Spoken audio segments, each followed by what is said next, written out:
buenas tardes. Mi nombre es Fabián Marín, soy viceministro de Promoción de la Justicia. Quisiera hablarles en este corto mensaje sobre la manera como el Estado contrata con las personas. En general, hay que decir que el Estado no tiene libertad para escoger a un contratista.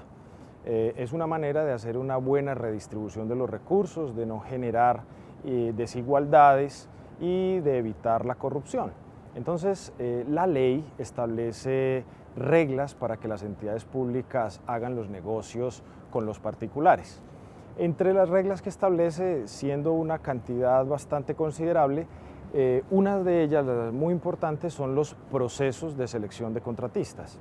Los procesos de selección consisten en trámites a través de los cuales, entre un número amplio, plural de interesados, las entidades públicas seleccionan finalmente a un solo sujeto, a una sola persona, que puede ser natural, puede ser una persona jurídica, es decir, una sociedad, o una persona individual. Esa ley a la que me estoy refiriendo es la Ley 80, que se expidió en 1993.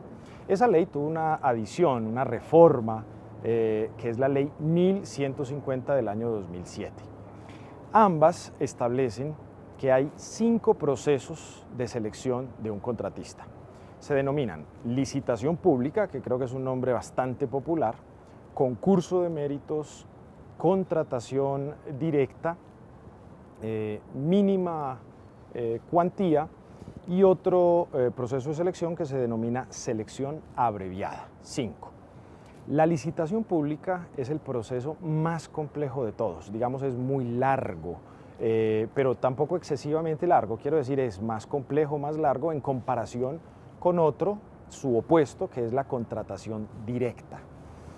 En la licitación pública se hacen avisos, se publican avisos para que cualquier persona interesada en contratar con el Estado presente ofertas. Es decir, el Estado no invita en particular a unas cuantas personas, publica en la página web en Colombia Compra Eficiente, que es una institución que administra la publicidad de la contratación, publica unos avisos donde le pide a las personas interesadas que presenten ofertas, y de esa manera se inicia un proceso con varias etapas que conducen finalmente a una selección de un contratista.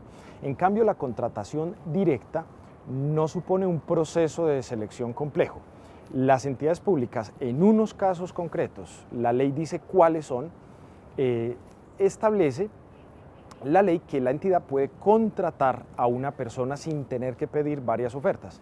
En esos casos, digamos que hay unas razones que justifican que no se haga un concurso, una convocatoria pública.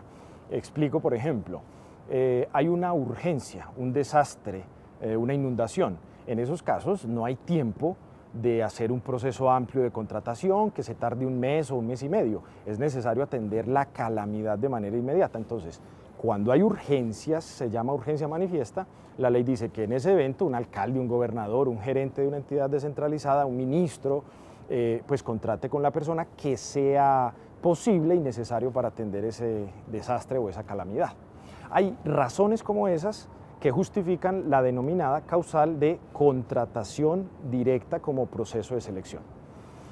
Otro proceso de selección se denomina la mínima cuantía, que básicamente está definida por el valor del contrato. Son contratos que sean inferiores al 10% de un monto que la ley establece para cada entidad. O sea que son en teoría contratos de pequeño valor, de ahí que se denomine mínima cuantía.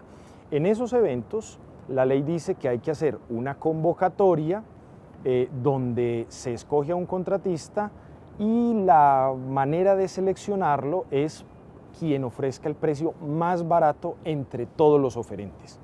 Es interesante saber que en la mínima cuantía puede presentar oferta cualquier persona, es decir, no hay un invitado concreto, sino que la entidad también hace una publicación amplia.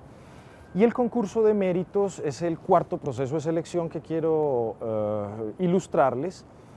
Es complejo como la licitación pública, pero el nombre obedece más al objeto de los negocios.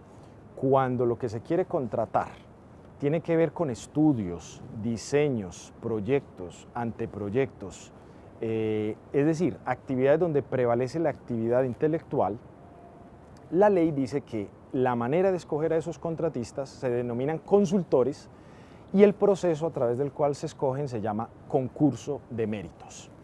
También es amplio, también es público, puede presentar oferta cualquier persona, es decir, también se publica en las páginas web de todas las entidades y en una única página web que se llama SECOP, donde cualquier persona puede ver la publicidad de los contratos que se quieren celebrar de todas las entidades estatales del país. Y finalmente, el quinto proceso de selección es la selección abreviada. Es otro procedimiento, no es tan complejo como la licitación, tampoco es tan simple como la contratación directa, está digamos que a medio camino de los dos. En ese procedimiento hay varias razones por las cuales se puede emplear, se llaman causales de selección abreviada, y las entidades públicas, cuando se encuentran ante ellas, entonces pueden hacer uso de esa forma de contratación con los particulares. Les doy un ejemplo de causales que pertenecen a la que se denomina en la ley selección abreviada. La menor cuantía, es decir, contratos más altos que la mínima cuantía, pero no tan grandes como para que sean de una licitación pública. Contratos que se requieren para la defensa y seguridad nacional. En fin, la ley establece 9 o 10 razones, circunstancias, causales por las cuales una entidad estatal puede elegir esa forma de contratación. En resumen, lo que yo les señalaría a quien quiere aprender un poco de contratación es que la manera como contrata el Estado no es libre. Hay procesos y adicionalmente la característica de los procesos es que puede participar cualquier persona. Solo hay un proceso de selección que tiene limitación, es la contratación directa, pero en general la mayoría de formas de contratación con el Estado es amplia, es participativa, garantiza la igualdad de acceso, permite que la persona sea la que decide si quiere contratar con el Estado y no tiene que esperar la invitación del alcalde, del concejal, porque es de libre participación.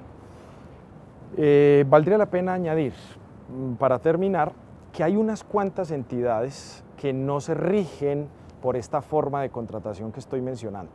Se denominan en el argot técnico del derecho entidades excluidas de la Ley 80. Es decir, todo esto que he hablado aplica para la mayoría de entidades del Estado.